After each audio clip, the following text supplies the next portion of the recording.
C'est parti. Petit suspense. Allez, c'est parti. Ok. Petit café.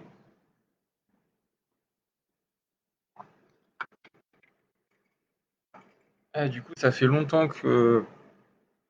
Ça fait pas mal de temps que j'avais commencé les vidéos sur Tenet. J'ai fait une petite pause. euh, alors que j'ai été en pleine explication très importante sur l'importance de l'algorithme dans le film. Donc voilà, du coup, pour ceux qui ont déjà vu les vidéos précédentes et qui vont reprendre maintenant, je vais reprendre au même endroit où je m'étais arrêté, c'est-à-dire à l'explication de l'algorithme, l'importance de l'algorithme dans le film. Donc, en fait, c'est un peu le but principal du film, on va dire. S'il y a un but à la James Bond, à la Mission Impossible, ce serait de détruire cet algorithme. C'est un algorithme, en principe, c'est une suite de chiffres, mais là, dans Tenet, c'est pas une suite de chiffres, c'est 9 matériaux qui sont assemblables ensemble, et ces 9 matériaux assemblables ensemble forment l'algorithme et peuvent détruire la Terre entière. Voilà. Une fois que les 9 morceaux de l'algorithme sont rassemblés physiquement, donc ils peuvent détruire toute vie humaine. C'est un peu ce qui est expliqué. Donc en principe, je me répète, mais oui, quand on dit que le but, que la mission, c'est de détruire l'algorithme, ça paraît un peu bizarre parce que qu'on soit mathématicien, physicien, peu importe, un algorithme, c'est toujours dans notre tête une suite de chiffres. C'est voilà, c'est une suite de chiffres.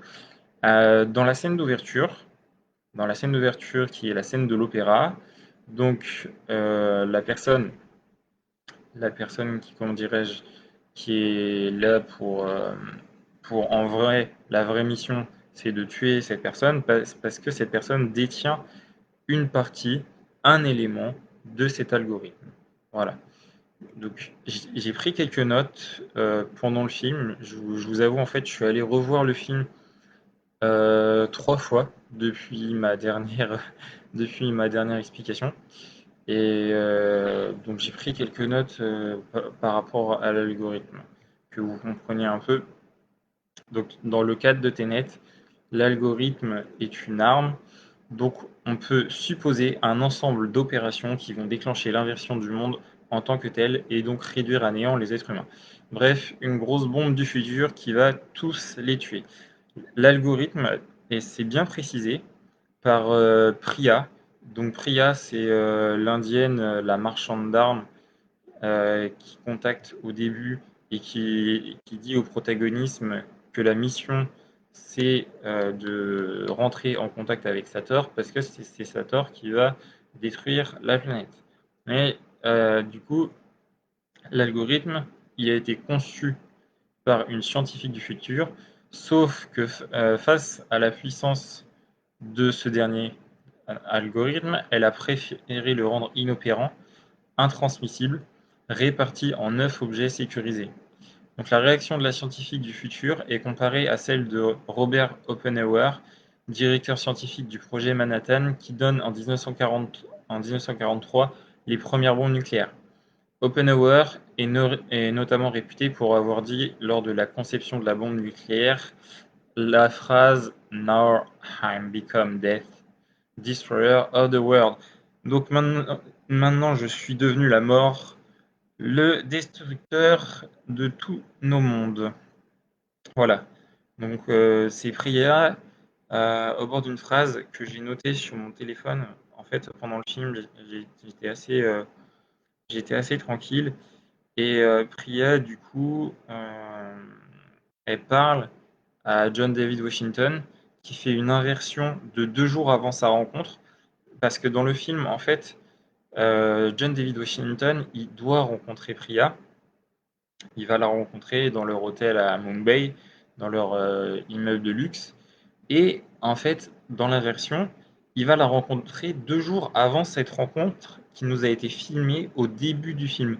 Donc il fait une inversion pour lui dire, ne me dites pas comment dirais-je, de tuer Sator dans le futur, mais dites-moi que l'algorithme, c'est 9 pièces pour ne pas que je donne un élément, une pièce de ces 9 pièces qui forment l'algorithme. Voilà. Donc elle explique que la bombe, elle est isolée dans les 9 lieux les plus sûrs au monde, là où sont stockés les secrets des bombes nucléaires des 9 puissances nucléaires. Donc en fait, les 9 parties de l'algorithme, c'est bien ce que j'ai noté sur mon téléphone, les 9 parties de l'algorithme ont été dispersées dans des lieux hyper sécures, dans des lieux introuvables, euh, dans les pays qui forment les 9 puissances nucléaires mondiales, à savoir la Russie, les États-Unis, la Chine, le Royaume-Uni, la France, l'Inde, le Pakistan, la Corée du Nord et Israël. Donc voilà, à moins d'avoir un surhomme qui serait dans le film Andrei Sator aidé par des terroristes du futur, il est normalement presque impossible de reconstituer cet algorithme de 9 éléments.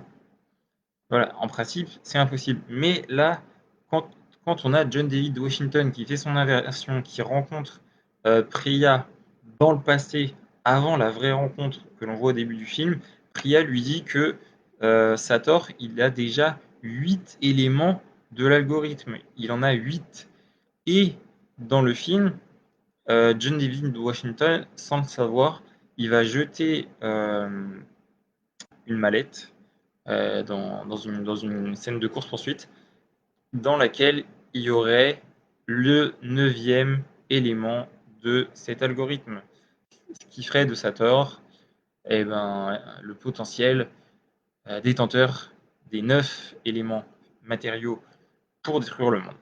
Donc on découvrira d'ailleurs dans sa forme finale, dans l'hypocentre, lors de la bataille finale, donc on découvrira la forme de cet algorithme. Il est assez costaud. C'est 9 éléments, on dirais-je, métalliques qui s'emboîtent ensemble.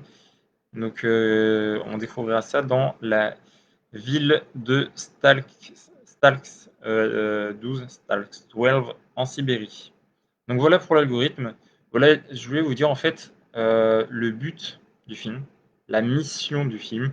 Si on prend le film comme un James Bond ou comme une sorte de mission impossible, en fait le but de ce film, c'est de détruire l'algorithme, mais l'algorithme n'est pas une suite de chiffres mathématiques, mais bien 9 éléments matériaux qui ont été dispersés, qui ont été créés d'abord par une scientifique.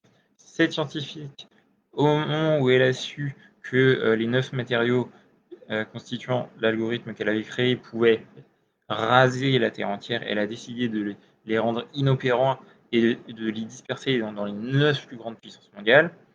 Donc, comme je vous ai dit, les 9 pays et les 9 puissances mondiales. Et il y a Sator qui a réussi à récupérer 8 éléments. Et sans le savoir, John David Washington va lui livrer le 9e et va donc lui livrer la possibilité de détruire le monde. Voilà pour ce qui est de l'algorithme. Voilà, j'essaie de faire des vidéos un petit peu plus courtes, un petit peu plus punch.